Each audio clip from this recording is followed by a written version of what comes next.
Hello, everyone. Thank you, everyone, for attending today. We are about to start. We have Rick with us today. And we're going to wait 2 more minutes so everyone else can join us. If you mind answering the poll that appears on the screen, so we know you're already an existing Real Estate IQ subscriber, and if you would like to have a one-on-one consultation of our services. Also, feel free to write down in the chat box, where are you from where are you watching us, so we get to know you better and we can network. We're very happy to have you all here. And we are starting now.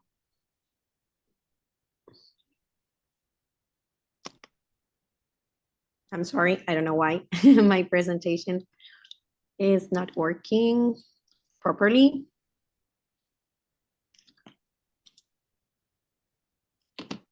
Okay, so thank you again, everyone, for attending today. Thank you, Christine, for sharing. So we have people from Jacksonville, Florida. We are very, very excited to have you here. Okay. So if you have any questions, please use the chat box or the Q&A box so Rick is able to answer them as soon as possible. And we are Real Estate IQ. This is the streamline your deal-making process. So these are the solutions that we provide. We offer off-market leads, EPA, CMA, custom leads, mining, and virtual assistants. So if you're looking for more, please try our exclusive membership. These are our social media accounts where you can follow us as well. We are in Instagram, Facebook, LinkedIn, and YouTube, and you can use the QR codes that appear below of each icon so you can join us in our community. And you can also use the QR code that appears on the right side of the screen so you join us in our newsletter so you don't miss any of our weekly webinars and in-person events. Okay, so we also offer one-on-one consultation, a free 30-minute in-depth consultation of Real Estate IQ services with one of our experts. You can feel free to schedule it now by scanning the QR code that appears on the screen, also by texting Bracenet at realestateIQ.co or also answering the poll. This is a very short video of what we do. I hope it loads perfect.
Okay, we are moving forward with Rick, that he is talking about the best loan programs designed for a high interest rate market.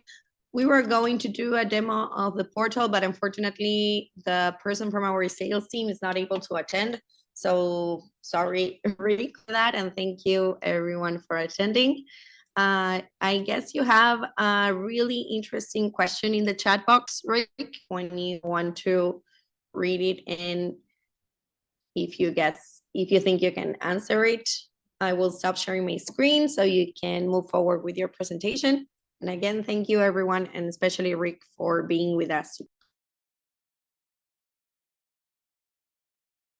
All right. Hey, everybody. Trying to get into the chat real quick. Come on, please. That's where you said that? There it is.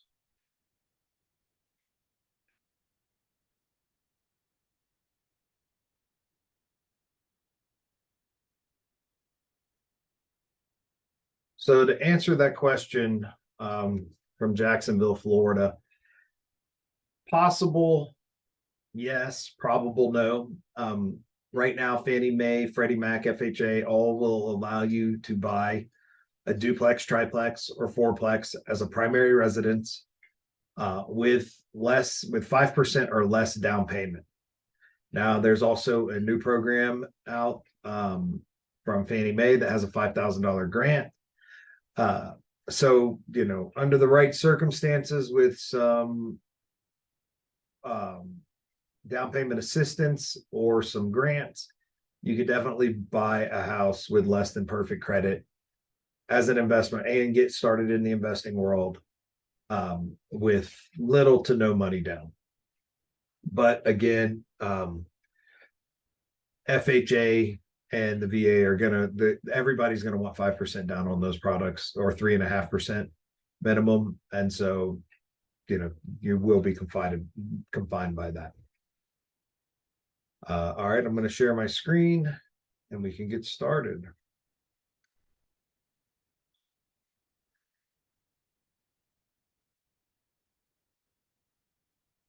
All right, is the presentation up, Valentina? Yes, perfect. All right. Yeah. So this may be the last time we're able to do this presentation. I'm not sure how closely you guys are following the markets, but it does appear that rates are coming down, and it does look like the economic factors that affect rates the most are finally swaying in our favor. We should be crossing into we should be getting into the sixes pretty soon here. Last time I checked, the average across the national average was about 7.1. So this may be the farewell song, but a lot of these programs are still going to be around. They're all extremely effective at getting you into the properties that you want to get, effective at helping you sell properties you need to sell. Really just, these products are all still going to be around, and they are available in less than in real estate markets that aren't rising. So we've all heard this: knowledge is power. Well, what if I told you that's not exactly the case? Anybody who's near my age knows G.I. Joe, knowing is half the battle. Well, if knowledge is not power and knowing is only half the battle, what is the other half of the battle? The other half of the battle is action. What are you doing with the knowledge? We all know how to lose weight. If you're anything like me, you're still carrying around those Thanksgiving LBs that you want to get rid of. So the best loan programs for a high interest rate real estate market are, so we've got FHA lending, always going to be a great program, has lowest interest rates of all the programs. You have first time home buyer programs, which consist of Home Ready, Home Possible, Borrow Smart, and Home One. We have reverse arms, or also known as buy downs, which is where the seller uses seller concessions and helps the buyer get into a loan that has that reverses an arm. So basically what it is it's just the first 3 years, and then it's fixed for the remaining 26. So for instance, right now, 7.125% interest rate. We don't really focus on the 3-2-1, but the 2-1's pretty common. The 1-0 is really common. The 2-1 means your 7% interest rate. In year one is going to be 5%. And in year two is going to be 6%. And then in year 3 through 30 is going to be 7%. And I'll go over that a little bit more in later slides. We also have our non-QM loans, or non-qualified mortgages. These are non-conventional loans, alternative income loans. You may know them as bank statements, DSCR. all sorts of different loan types. And then, of course, private money and hard money for all of your fix and flips, for all of your buy, rehab, rent, refinance, repeat products, the burst strategy. All of that is available there. So with the FHA loans, they are government insured loans. They have expanded underwriting requirements, lower down payment. The standard down payment for an FHA loan is 3.5%. They have lower interest rates. They're usually about 0.5% lower than conventional rates. They have higher debt to income ratios. They'll let you go up to 56% as far as debt to income, whereas right now on conventional, it's supposed to be 50, but if you have a 50 DTI, we're having a lot of problems getting them approved. And then you have more lenient gift requirements. Gifts can come from anyone, anywhere. So if you have a wealthy family member, a wealthy aunt, uncle, sister, brother, mom, dad, anybody willing to help, you have the ability to get into what we were talking about with the first question, a duplex, triplex, or fourplex with 3.5% down. You live in one unit, stay there for a year, and then you can rinse and repeat, or you can go buy your dream home, because you should be living pretty close to rent free if you do the duplex, triplex, or fourplex. Then we have conventional lending. Conventional lending created by Congress. It's federally backed funds through Fannie Mae and Freddie Mac. You have personal income qualifications. They're pretty standard across all products. 5 to 7% 30-year rates, although really that could be 6 to 8%, even though it looks like the 8s are in the rearview mirror. They maximum of 5 finance properties unless you're buying a new primary residence. So if you have 10 properties today and you're going to convert your current primary residence into a rental, you could buy an 11th property with Fannie Mae and be excluded from the maximum 10 finance properties. And then you have to close in a personal name. Also with this program, conventional lending, they just raised the minimum loan amount to $766. That means that homes that are as expensive as $805,000 will now qualify for 5% down. You can do the 1.0 buy down and the 2.1 buy down, and you get all of the benefits of a 30-year fixed rate of conventional loans. Also, the reverse arms are done through here. These are products where you are going to the seller is going to pay for it first of all. They do have one where you can take a slightly higher, more expensive interest rate and do the buy down as well. I'm not sure how much sense that makes financially. Also, with the 2.1 buy down, if you refinance in 6 months, the money from the seller goes into an escrow account and it stays there. And you pay the payment that you pay, and then it covers the payment to the interest rate that you're going to be in, the fixed portion. Well, as that escrow balance diminishes, if you're able to refinance, you would get the balance of that money. So you don't lose this money like you would with a discount point. Whereas if you bought the rates down from 7% to 6% and rates go to 5%, and you want to refinance, but you haven't made enough payments to save the money, that money just kind of gets lost. So that's one of the big advantages of the buy down and the reverse arm. Then we have our non-QM institutional money. These are alternative income products. They're private and public institutional funds. A lot of these companies are, hedge fund funded. They have alternative income qualifications. So alternative income qualifications are the SCR, which is your investment property. We look at the rent and we look at the mortgage payment. Inside the mortgage payment, we have the principal, interest, taxes, insurance, and association dues.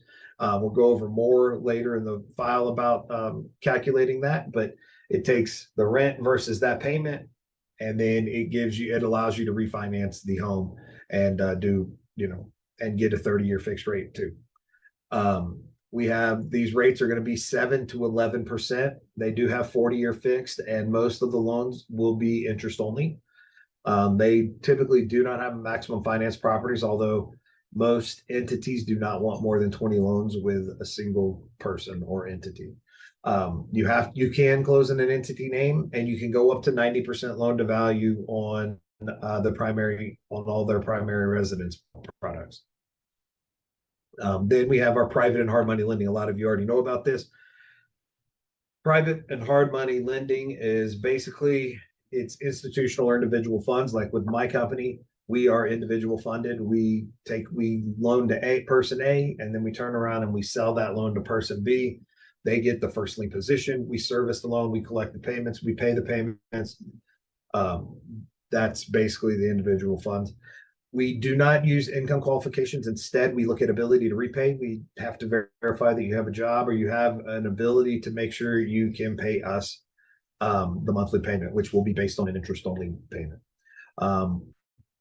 We go off of after repair value or loan to cost, and we will typically go up to 75%. Right now, most of our loans are at 70%, just to kind of make sure we're mitigating the risk in this market.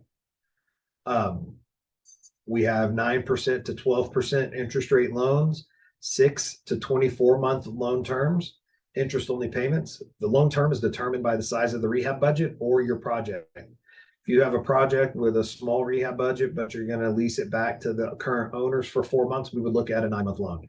If you have a project with a $75,000 or less term, we are going to do a 6-month loan. 75 to 150 is a 9-month loan. 150 plus is a 1-year loan. We have no maximum finance properties, and we will close in a personal name or your entity name. Alternative income products and how to calculate your income.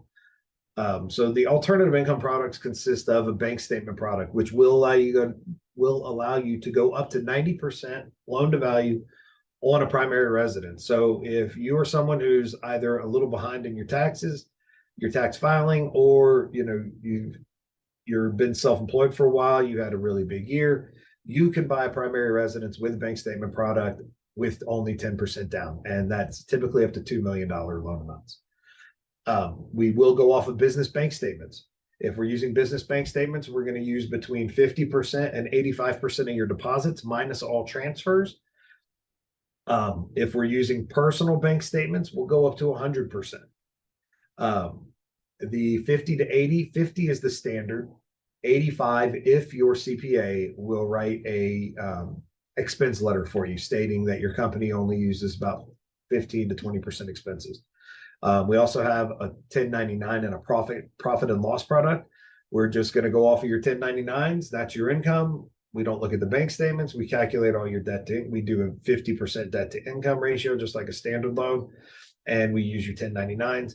Profit and loss are the same things. Very similar. They just will want to also have a letter from a tax professional. So just a licensed tax professional. We'll just have to take a peek at it. And then finally, one of the most common products is the debt service coverage ratio product. This is the DSCR. Compares your rent payment to your mortgage payment. Your rental income to your mortgage payment. And this is how you calculate that. So you have your debt service coverage ratio is going to equal your net operating income, also known as your rent, divided by your debt service, which is your interest, lease payments, principal repayments. And so in example 1, we have a rent of $2,350. We're going to look for the principal, the interest, property taxes, homeowners insurance, and homeowners association. And so we've got $200 in principal. We've got $1,064 in interest. So that's about a 7-something% interest rate. Property taxes are another $450 a month. Your insurance is $125 a month, which is going up. Make sure you're getting your insurance quote first on your properties right now. And then no homeowners association gives us a total of $1,839 for your debt service. So what does that look like? We take the $2,350 rent, and then we take the debt service of $1,839, and then that gives us our debt service coverage ratio, which is 1.28. 1.25 is considered excellent. We now will go down. We'll let you go negative. We have loans that will go down to 75%. If you just have a property that you just want to get fixed 30-year fixed rate on. So then this one is a little bit different. It's a $1,500 rent. So a smaller house. The principal is $150. The interest is $798. Property taxes are $300. We have homeowners insurance of $80. We have homeowners association dues of $50 this time for a grand total of $1,378. We take our net operating income, which is the rent, $1,500, versus our debt, which is the $1,378, and it gives us a 1.09. So anything above 1 is going to be good. Above 1.25 is going to be excellent. When we start going under 1, they're typically going to reduce our loan to value from 75 or 80%. They're typically want to take 5% away from your loan to value. So they would be looking at 75 and 70%. Next, we're going to look a little bit more into the private money. So private money, hard money loans. How do you calculate your cash at closing? How do you calculate your payment? So first, if you have a blank piece of paper, if we could grab it and just draw a line down the middle of it. And then on the left side of that line, we're going to write money I need. And on the right side, we're going to write money I can get.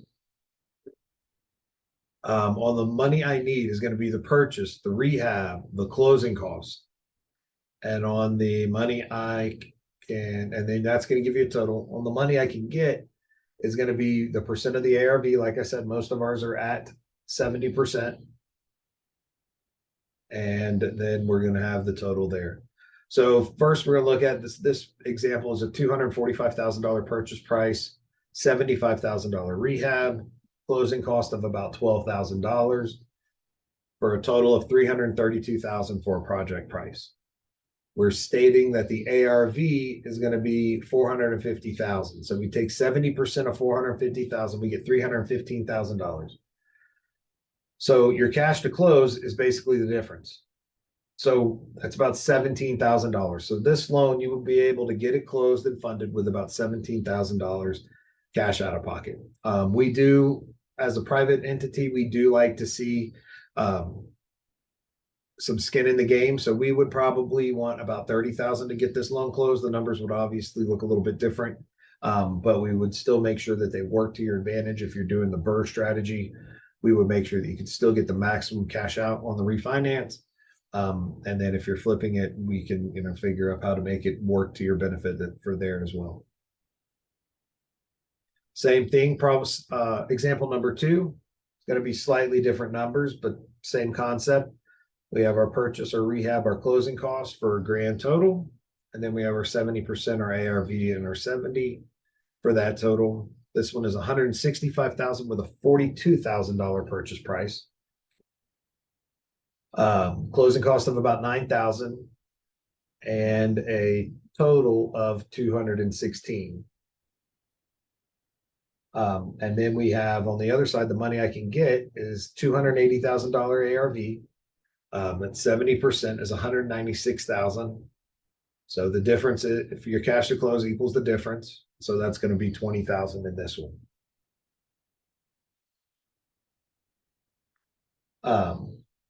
Oops. So the next thing we're going to do is we're going to, we can just pause right here. Are there any questions right now? We can email the PowerPoint to anybody who wants it.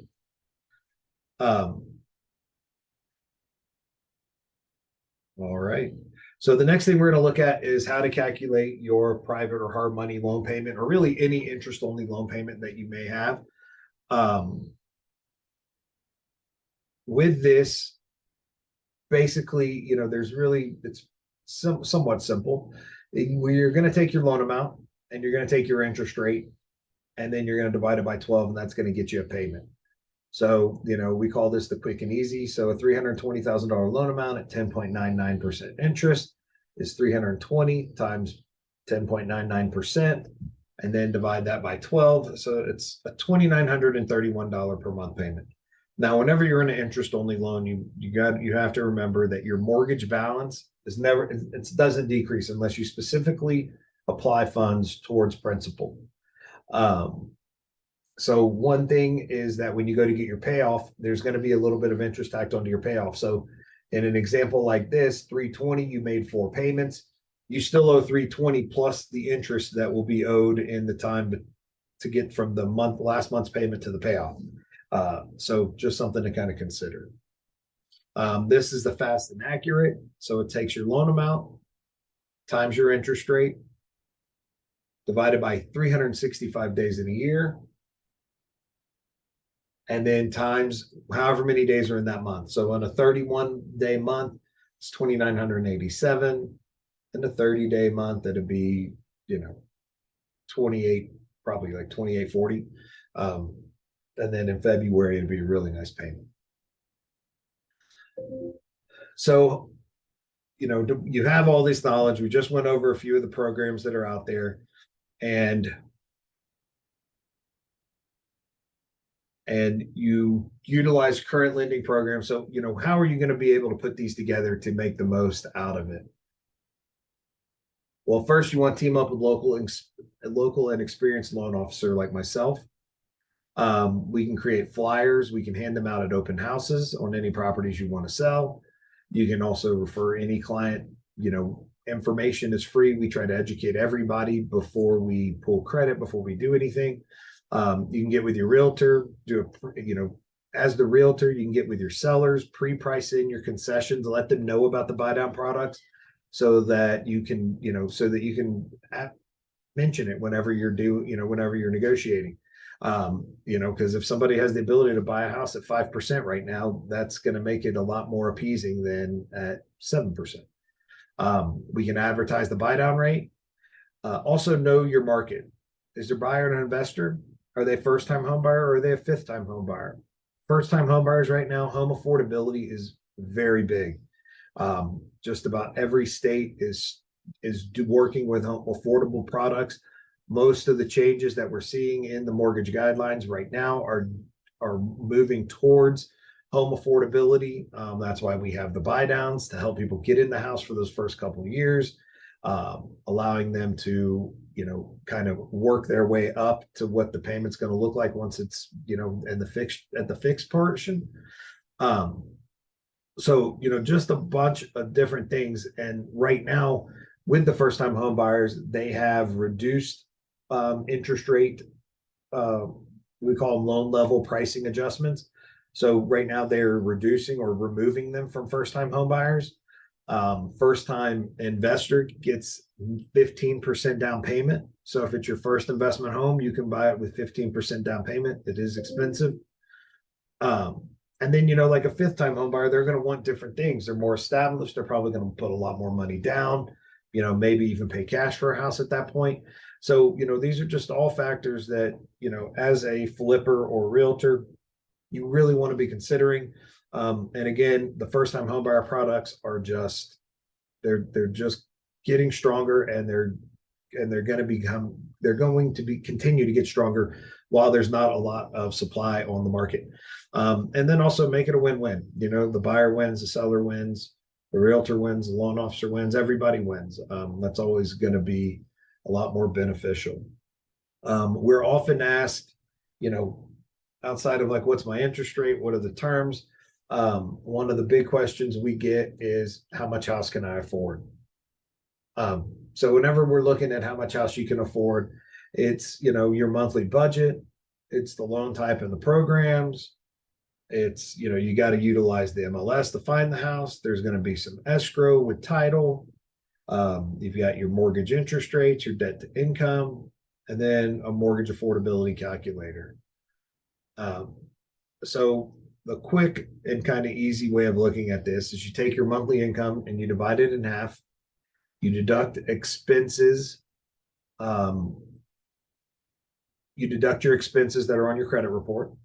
And basically, that's going to be your max housing payment. You can also take that monthly income. When you divide it in half, you can divide it by 0.8, and that should give you a fairly good purchase price. With these rates, it may be 0.9, 0.85 at the higher the interest rate. The lower the interest rate, the lower that number, so the more affordability. For example, $10,000 in monthly household income, 50% of that is $5,000. So you have $3,800 in total monthly liabilities. That gives you $1,200 to devote towards a mortgage payment. So that's going to give you about $150,000 purchase price.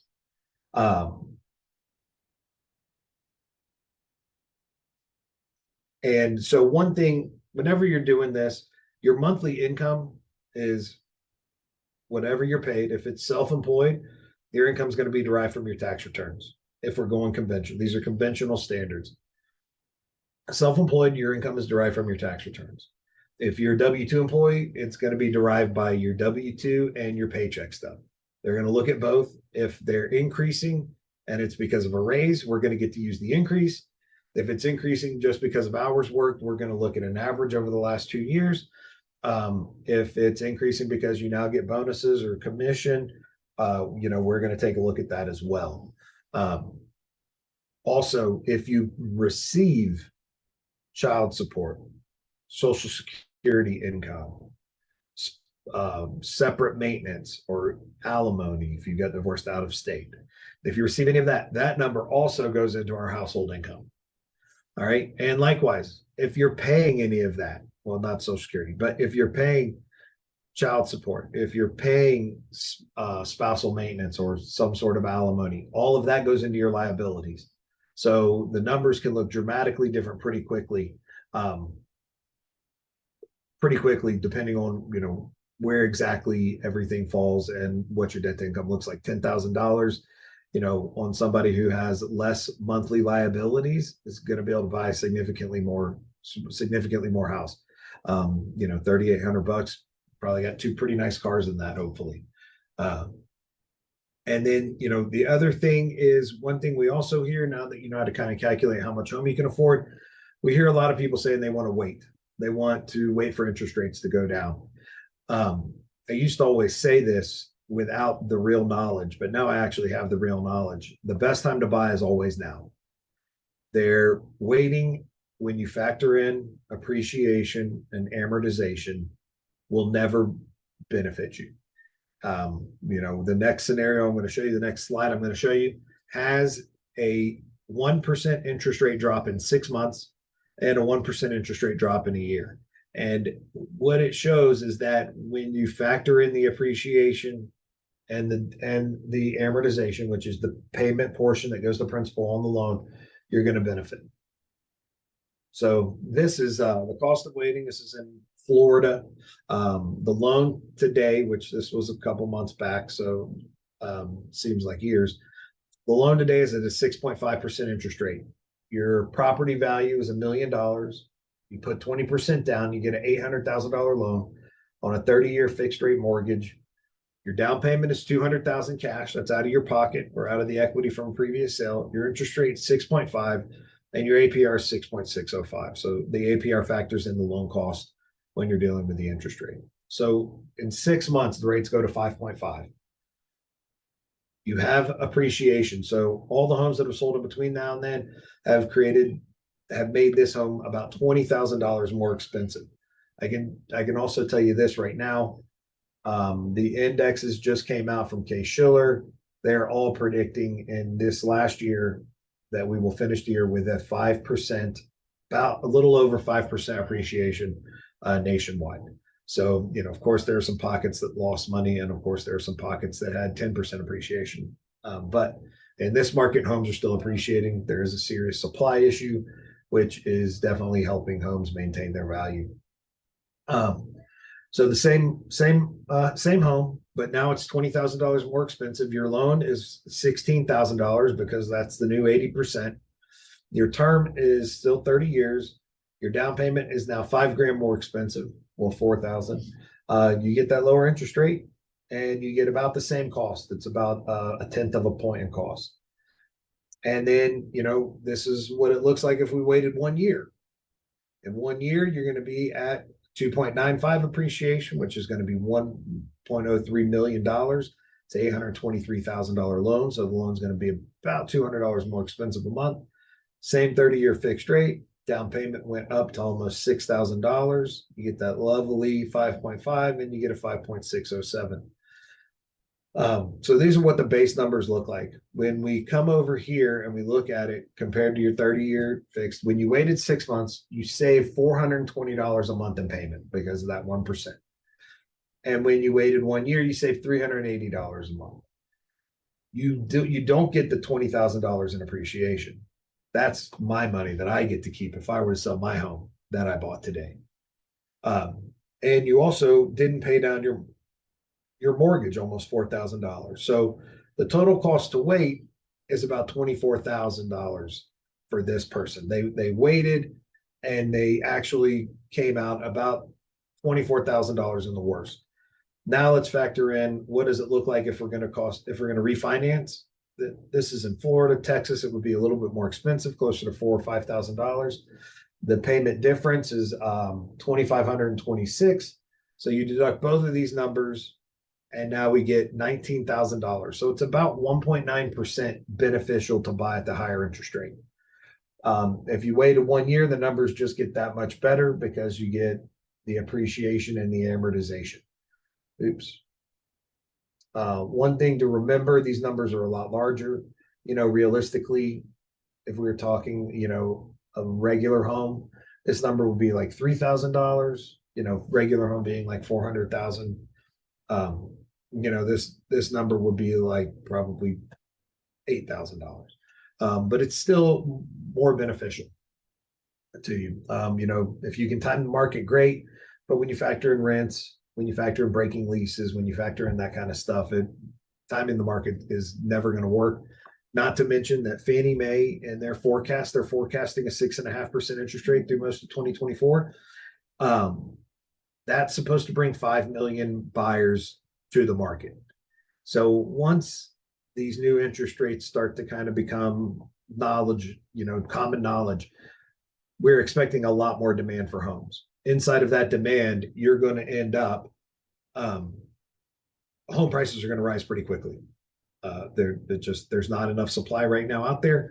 And when you get a lot more people wanting to buy and interest rates lowering, home prices are going to rise. And, we always say in the mortgage industry with interest rates and home prices, they fall twice as fast as they rise. In this case, they rise twice as fast as they fall. So it's going to take a lot of turmoil in the market to get the house prices to start moving downwards. But once the turmoil clears, there's always going to be a bull rush and people are going to want to get into more homes. Let me check the questions.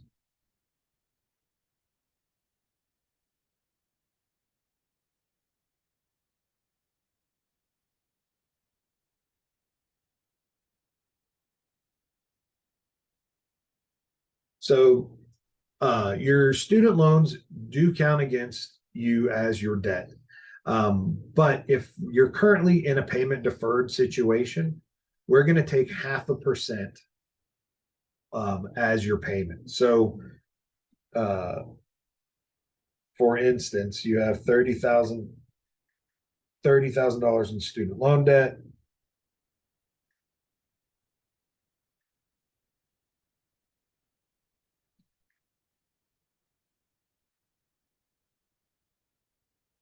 So $30,000 would be, if it's in deferred status, would be $150 a month into your debt.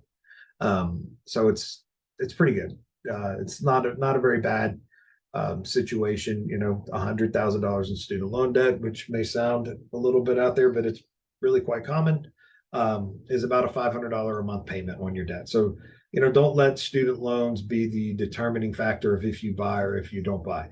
Also, if you have a fully amortizing payment that's really, really low on your student loan debts, that's the number we're going to use if it's on the title, if it's on the credit report. The LLC, whenever you're putting a loan in an LLC, you act as a guarantor for the most part, and you're really only going to put loans in LLCs that don't do traditional debt to income calculations. Like I said, Fannie Mae, Freddie Mac, VA, FHA, all require you to close in your personal name. Non-QM and private money, hard money will allow you to close in your entity. You wouldn't want to close in an entity name if you're buying your primary residence because you won't be able to take all the homestead exemptions. So just a few things to kind of think about there. And then, for the most part, you can always refinance in 6 months. It just takes a lot more interest rate it takes the interest rate to fall a lot more. because in the refinance, it's literally payment versus payment, and it's not necessarily what the interest rate says. And also, you just want to remember that whenever you put a big debt on your credit typically goes a little bit negative. You have to show that you can handle the payment of the new debt for your credit scores to recover. Whether that credit score drop is 5 points or 30 points, I have no idea. They guard that stuff pretty closely, but it's just something to consider. So using your future rental income to qualify for your mortgage. Okay, so on this, if you're a realtor or if you're an investor and you're kind of trying to figure out how you're going to come up with 20% down or 25% down, depending on what kind of property you want to buy to invest in, you can always convert your current principal residence, your primary residence that you live in now. You can always convert it to a rental.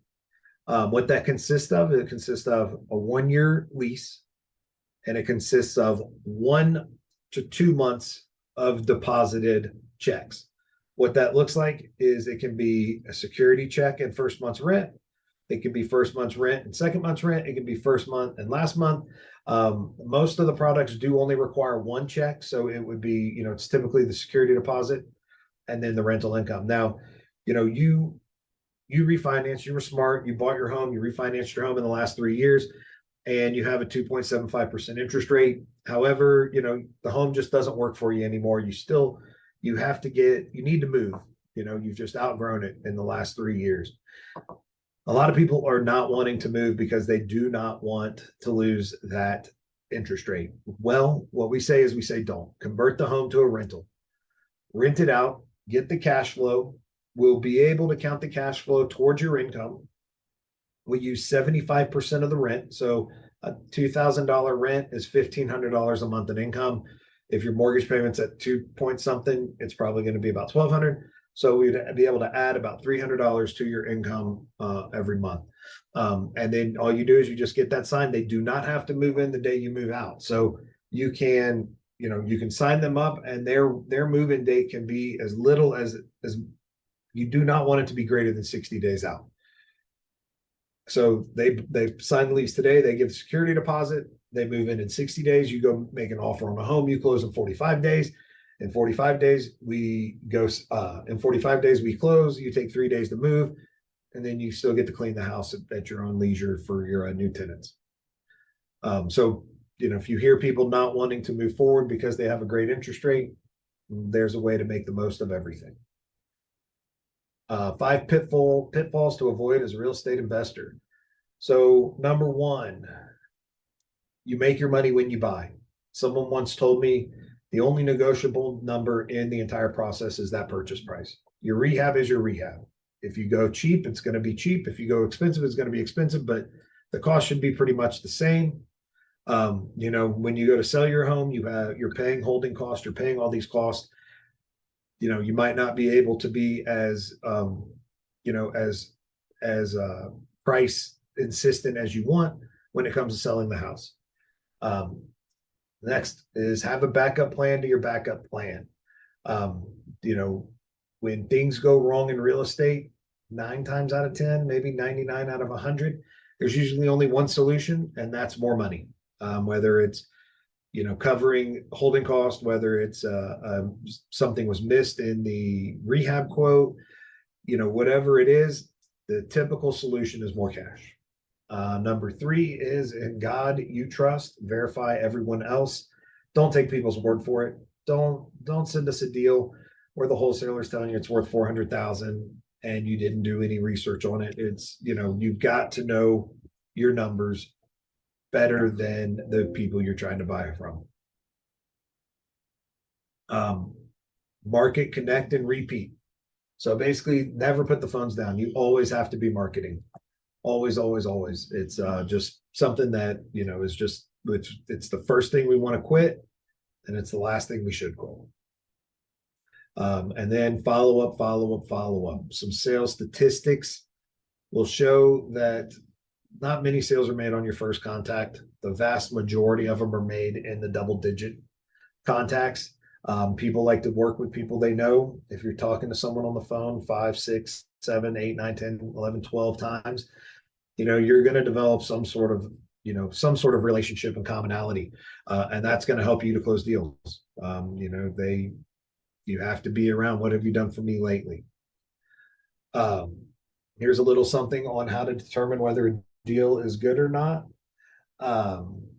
So you want to know your numbers better than anyone else. So you're fixing flips. You want to try and buy them at less than 70% of the ARV, or the actual amount of profit as a dollar figure that you want, or anything you determine that you need. I used to have a buddy who wouldn't buy any home built before 1970.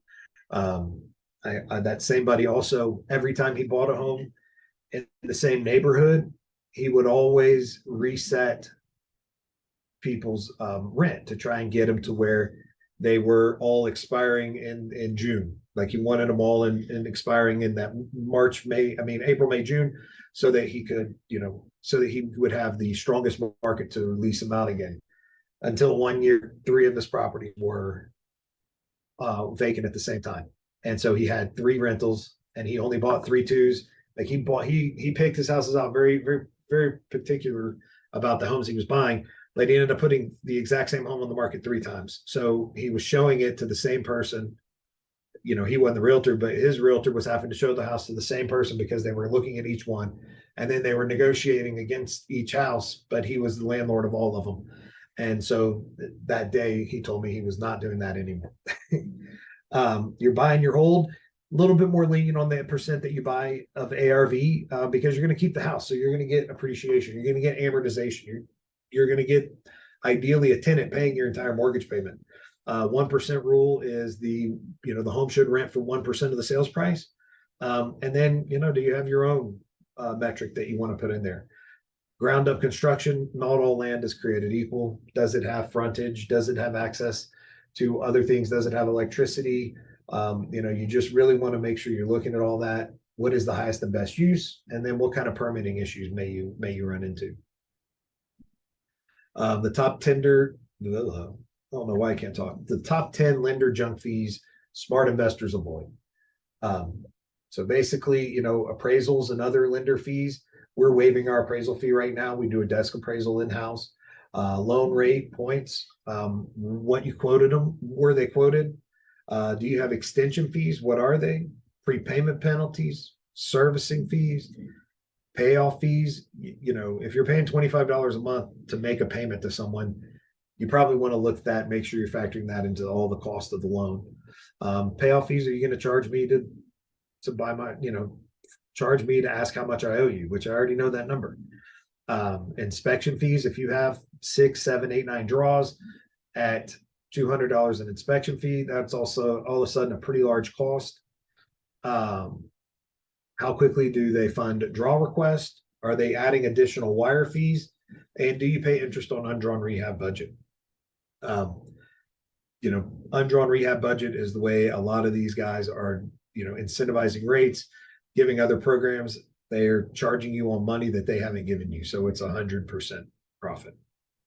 Where to find deals? Well, the first place, Real Estate IQ. These guys are going to be the #1 help to getting you the deals that you need to do. Also, don't be scared to utilize the social media. Talk to your friends in your circle, talk to everybody you know. People know people who are selling a home. People also they think selling a home takes a lot of effort, and when it doesn't necessarily. So there's a lot of opportunity in the friends and followers that you have on these websites. Where else? Investors, all the meetings that you can go to. Wholesalers, drive for dollars, probate attorneys, divorce attorneys, bankruptcy. All of these guys are all going to be available to you. And then where's #1? Real Estate IQ. We want to really thank them for letting us present to you guys. It's always a pleasure. We're going to touch up our slides a little bit and make sure we can take it into the new market at the turn of the year. A lot of people ask us, I see this rate online. There's wholesale rates versus retail interest rates. We are a wholesaler. Our rates are cheaper. Our overhead's cheaper. Everything is just a lot cheaper. We like to think of ourselves as the candy store. You can come in and you can get any loan. We do conventional loans, FHA, VA, private money, hard money, non-conventional. We do some construction loans. We try to make sure we have loans available for everybody, especially our investor partners. Go visit blinklending.com. We have an instant pre-approval on there. It will work instantly. And you wouldn't go shopping without your wallet. So don't go house shopping without a pre-approval letter. Let's keep in touch. You can find me on all of these. Send me an email to rick@blinklending.com if you want me to send you a copy of the PowerPoint. And again, just want to thank Real Estate IQ and thank all of y'all for a fun presentation. Well, fun may be an exaggeration. Let's see here. My final questions are, all right, do you have any recommendations on easy use free CRM?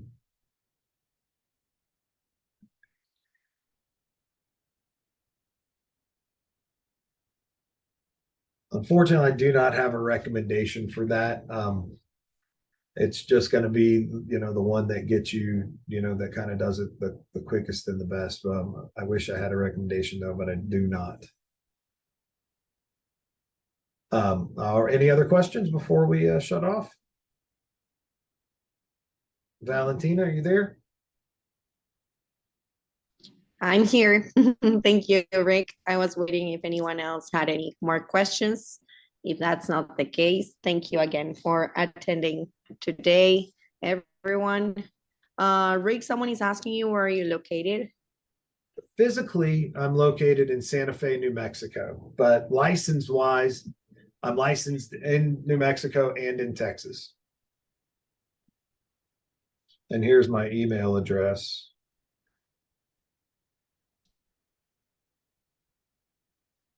That's great. Thank you. I'm not yelling again. Yeah.